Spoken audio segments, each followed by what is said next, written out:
तो कैसे हैं प्यारे बच्चों? हमें उम्मीद है आप सभी बहुत ही अच्छे होंगे और बहुत ही ईमानदारी से एग्जाम 2027 की तैयारी कर रहे होंगे। आप सभी का यूट्यूब के MW ऑनलाइन क्लासेस में स्वागत है। आज हम सभी बच्चों पोषण से आप क्या समझते हैं, पोषण ग्रहण करने की विभिन्न विधियों का हम वर्णन करने वाले हैं। बच्चों, क्या पता है आपको पोषण क्या होता है? चलिए बताइए, फटाफट बताइए तो। बिल्कुल आप सभी को पता होगा। क्या हम भोजन करते हैं? आप बोलेंगे गुरुजी बिल्कुल भोजन करते हैं। तो भोजन करना ही पोषण कहलाता है। चलिए हम इसका परिभाषा लिखते हैं बहुत ही आसान से शब्दों में। पोषण एक विधि है। पोषण एक विधि है जिसमें जीव पोषक तत्वों का पोषक तत्वों का पोषक तत्वों को ग्रहण कर उसका उपयोग उसका उपयोग करते हैं उसका उपयोग करते हैं। परिभाषा हो गया बच्चों। पोषण एक विधि है जिसमें जीव पोषक तत्वों का ग्रहण कर उसका उपयोग करते हैं। क्या आपको पता है बच्चों कि पोषक तत्व क्या होता है? चलिए हम आपको पोषक तत्व भी समझाते हैं। देखिए पोषक तत्व में क्या क्या आता है, समझेंगे ध्यान से। पोषक तत्व पोषक तत्व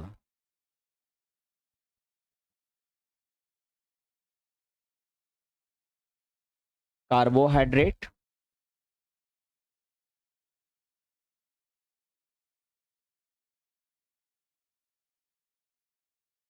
प्रोटीन,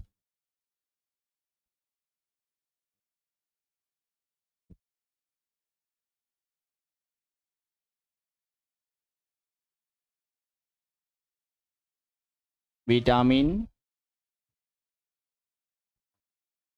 वसा,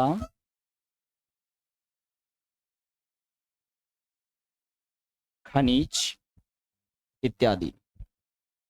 इन सभी चीजों का हम ग्रहण करते हैं बच्चों, और ये सभी चीज जो है पोषक तत्व कहलाते हैं बच्चों। चलिए इसके बाद इसमें एक अलग क्वेश्चन है बच्चों कि पोषण ग्रहण करने की विभिन्न विधियां का वर्णन करें। चलिए हम इसके बाद पोषण ग्रहण करने की विधियों का चर्चा करने वाले हैं बच्चों। तो पोषण ग्रहण करने की मुख्य रूप से दो विधियां हैं, इसे आप अच्छे से याद रखेंगे। पोषण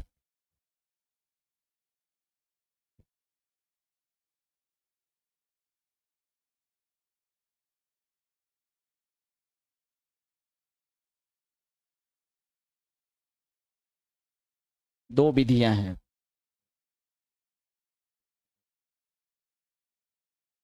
कौन कौन सा विधियां बच्चों, क्या आपको पता है? यदि आपको पता है आप जरूर इसे हमें बताएंगे। चलिए पहला हम देखने वाले हैं पोषण ग्रहण करने का जो पहला विधि है वह है स्वपोषण। दूसरा है पर पोषण। क्या आप जानते हैं बच्चों स्वपोषण क्या होता है? यदि आपको पता है तो आप जरूर हमें बताएंगे। स्वपोषण स्वपोषण का अर्थ होता है स्वयं, यानी खुद।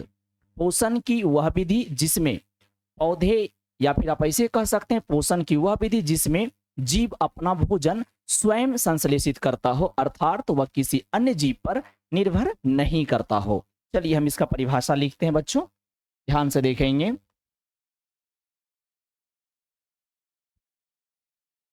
स्वपोषण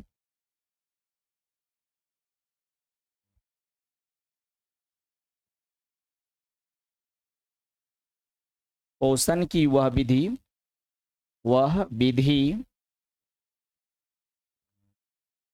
जिसमें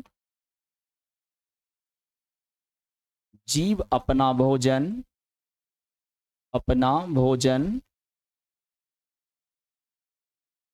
स्वयं संश्लेषित करता हो, स्वयं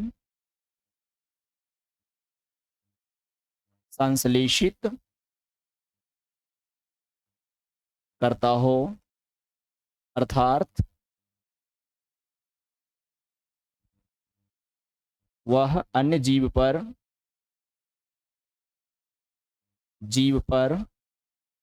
निर्भर नहीं करता हो, निर्भर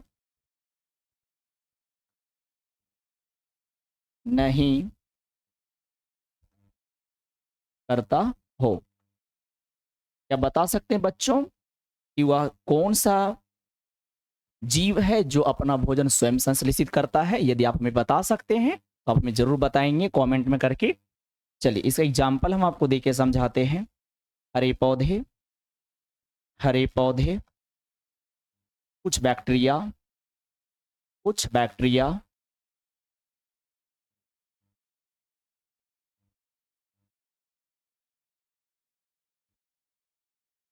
कुछ शैवाल, कुछ शैवाल। याद रखेंगे बच्चों, ये सभी जो जीव होते हैं ये अपना भोजन स्वयं संश्लेषित करते हैं, किसी अन्य जीव पर निर्भर नहीं करते हैं बच्चों। क्या आपको पता है हरे पौधे जिस विधि से अपना भोजन बनाते हैं उसे हम क्या कहते हैं बच्चों? तो आपको याद रखना है प्रकाश संश्लेषण कहते हैं। और प्रकाश संश्लेषण मैंने आपको पढ़ाया है, आप इसका वीडियो में जाकर के देख सकते हैं। चलिए मैंने वहां पे बहुत अच्छे से पढ़ाया है। चलिए दो चार को और पॉइंट्स हम लिखा देते हैं बच्चों, आप इसे अच्छे से याद रखेंगे।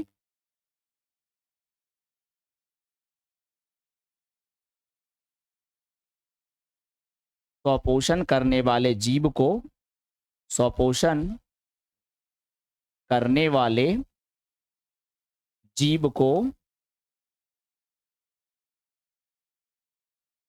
स्वपोषी कहते हैं बच्चों, आप इसे अच्छे से याद रखेंगे। स्वपोषण करने वाले जीव को स्वपोषी कहते हैं बच्चों, इसे अच्छे से याद रखना है। दूसरा, पौधे जिस विधि से भोजन बनाते हैं उस प्रक्रिया को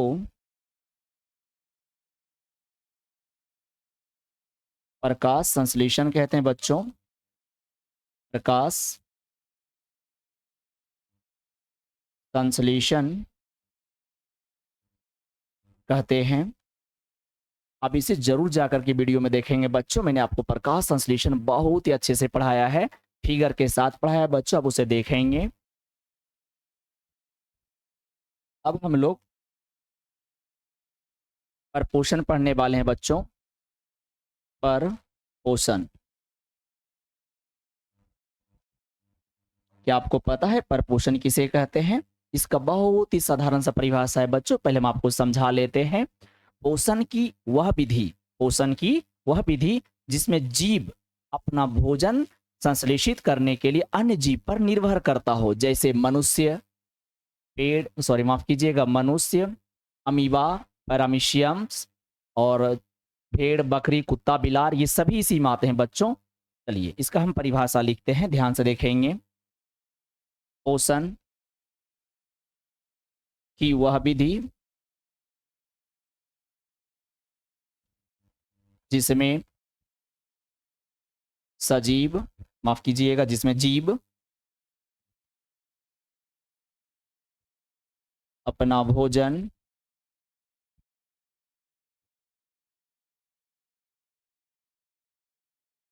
ग्रहण करने के लिए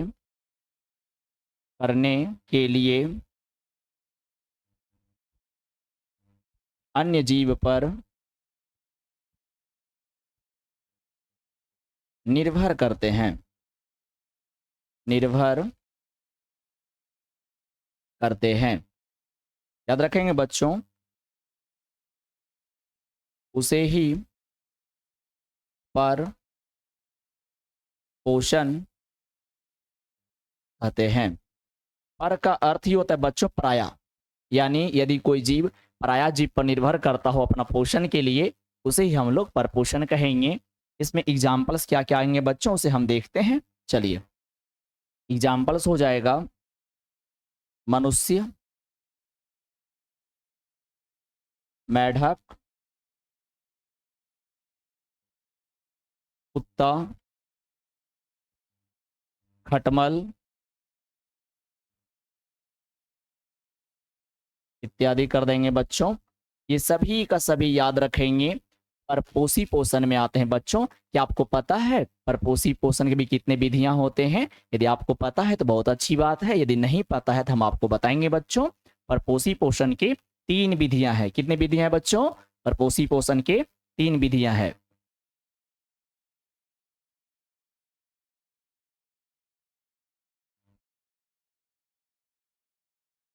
पर थोड़ा सा एक बात और लिख लेंगे बच्चों, इसके बाद हम आगे चलेंगे। पर पोषी, माफ कीजिएगा, पर पोषण करने वाले जीव, करने वाले जीव को हम बच्चों परपोषी कहते हैं। परपोषी कहते हैं, आप इसे अच्छे से याद रखेंगे बच्चों। जो जीव परपोषण विधि द्वारा अपना भोजन ग्रहण करते हैं बच्चों, उसे हम लोग परपोषी कहते हैं। आप इसे अच्छे से याद रखेंगे।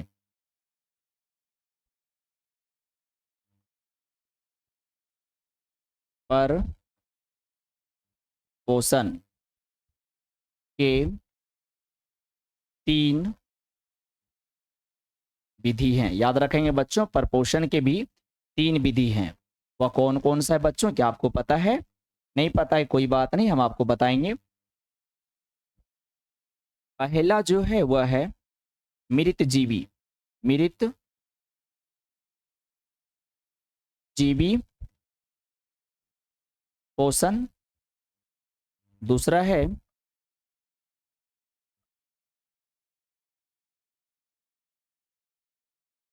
मृतजीवी पोषण के बाद लिखेंगे बच्चों परजीवी पोषण, परजीवी पोषण। और तीसरा लिखेंगे बच्चों प्राणी संपोषण, प्राणी संपोषण। क्या आपको पता है मृतजीवी पोषण किसे कहते हैं? मृतजीवी पोषण हम बच्चों उसे कहेंगे जिसमें जीव अपना भोजन जो है मरे हुए जीव जंतु से प्राप्त करता हो। जैसे कि आप समझिएगा ध्यान से, आप लोग कभी ना कभी बाग बगीचा गए होंगे, वहां पर देखे होंगे कुछ जीव जंतु मर जाते हैं, वह बहुत ही बदबूदार महक आता है उससे। तो उसे जो जीव खाता है उसे हम लोग मृतजीवी पोषण कहेंगे बच्चों। चलिए आपको हम लिख करके समझाते हैं परिभाषा के साथ।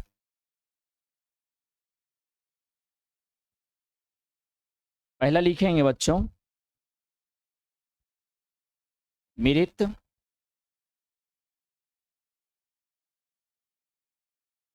जीवी पोषण।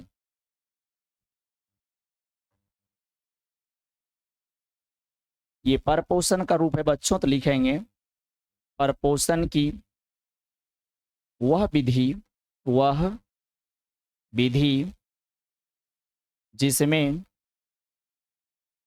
जीव अपना भोजन, अपना भोजन मरे हुए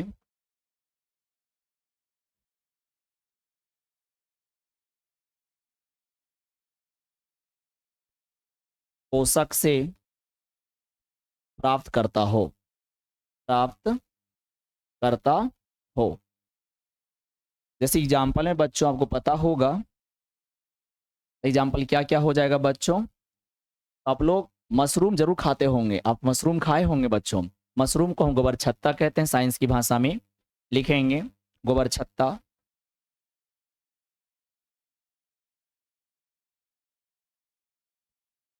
कवक भी आप जानते होंगे बच्चों, फफूंदी जैसा होता है, बैक्टीरिया वगैरह इसमें आता है।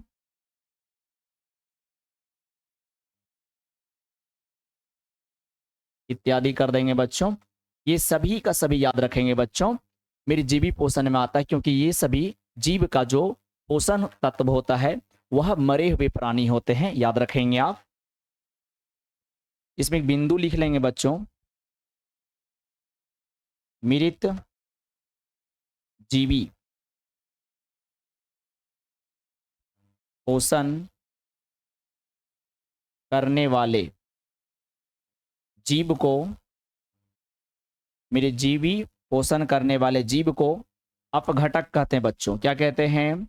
अपघटक। इसे आप अच्छे से याद रखेंगे। जो जीव मेरी जीवी ग्रहण करता है पोषक तत्व, उसे हम अपघटक कहते हैं बच्चों। जैसे गोबर छत्ता एक प्रकार का अपघटक है, कवक भी एक प्रकार का अपघटक है, बैक्टीरिया भी एक प्रकार का है बच्चों, अपघटक है। चलिए, इसके बाद हम आगे चलेंगे। तो दूसरा आपके सामने है बच्चों, उसका नाम क्या है बच्चों बताइए? तो परजीवी। क्या नाम है? परजीवी। परजीवी पोषण। लिखेंगे इसका परिभाषा बच्चों। ये भी परपोषी का रूप है, तो लिखेंगे पर पोषण की वह विधि जिसमें जीव किसी दूसरे जीव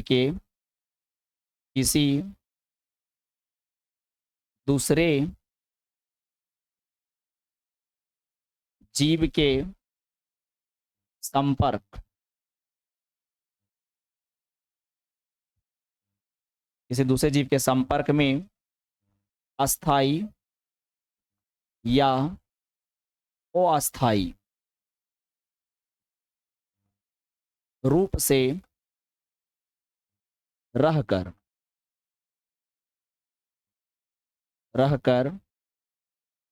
अपना भोजन ग्रहण करता हो, अपना भोजन ग्रहण करता हो। क्या आप बता सकते हैं बच्चों कि परजीवी पोषण में कौन कौन से जीव आएंगे? जो अस्थाई और अस्थाई रूप से रह करके दूसरे जीव के संपर्क में अपना भोजन ग्रहण करते हैं। आप लोग लीच सुने होंगे, लीच, भैंसिया जोक हम लोग उसे बोलते हैं। या फिर आप लोग कभी ना कभी बच्चों ढीला सुने होंगे। आपकी मम्मी या आपके घर में जो दीदी वगैरह होंगे, उन्होंने आपका कभी ना कभी ढीला माथा से निकाला होगा। इस तरह से जू होता है, वह जू निकाल के आपको दिखाए होंगे। वह जू भी जो होता है वह अस्थायी रूप से, क्योंकि कभी मेरे माथे में है तो किसी और के माथे में चले जाएगा, इसे हम अस्थायी रूप से कहेंगे। तो जो आपके शरीर के संपर्क में, जैसे कि खटमल भी आपने सुना होगा, खटिया सब में रहता है, वह सब अस्थायी है, क्योंकि कभी हमें काटता है, कभी किसी और को काटता है। इस प्रकार वह अस्थायी है। अब अस्थायी क्या होगा बच्चों? तो आपने कभी ना कभी गोबर छत्ता, सॉरी माफ कीजिएगा, अमरबेल सुना होगा। अमरबेल एक प्रकार का लत्तड़ जैसा पौधा होता है बच्चों, और बड़े बड़े पौधे में लटक करके रहता है। चलिए हम आपको समझाते हैं एग्जाम्पल के साथ। एग्जाम्पल में हो जाएगा लीच, दूसरा हो जाएगा बच्चों ढीला, ढीला।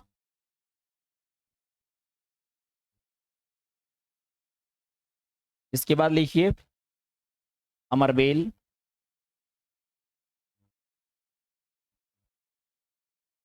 अमरबेल का पौधा होता है बच्चों, याद रखेंगे। और खटमल भी हो जाएगा बच्चों, खटमल इत्यादि। ये जो खटमल है और ढीला है और लीच है, ये सब अस्थाई है। क्या है बच्चों? अस्थाई रूप से रहता है, याद रखेंगे ये सभी अस्थाई है। अब अस्थाई क्यों है आपको पता होना चाहिए, क्योंकि ये कभी हमारे शरीर में रहता है, कभी कभी किसी और के शरीर में चला जाता है बच्चों। ये सभी अस्थाई है, जबकि अमरबेल जो है बच्चों, याद रखेंगे ये अस्थाई है, क्योंकि किसी न किसी पौधे में लटका हुआ रहता है। हम आपको फिगर बना के समझाते हैं, थोड़ा सा देखेंगे, आपको समझ में अच्छे से आ जाएगा। तो ध्यान से देखेंगे। इस तरह से एक पौधा है,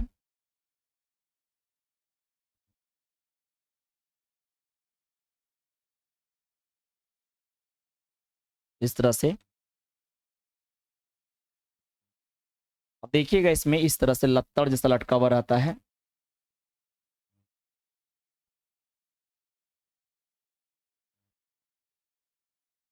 ऐसा देखा होगा, ये जो आपको दिख रहा है बच्चा, ये अमरबेल है। अमर बेल का लत्तड़ ढंग का है पौधा है बच्चा।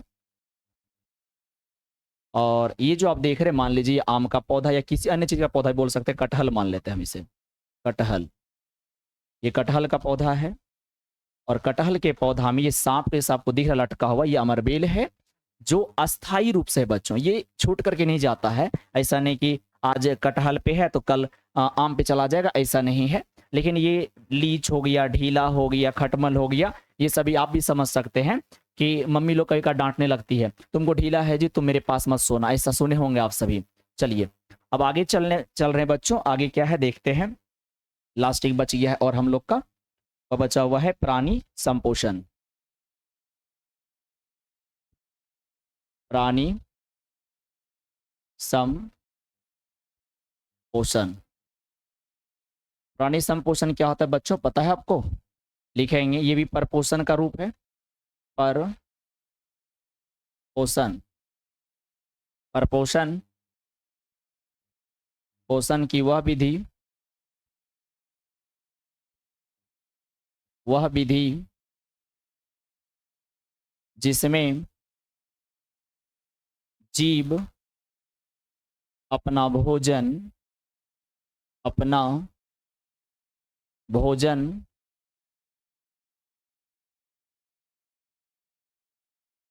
को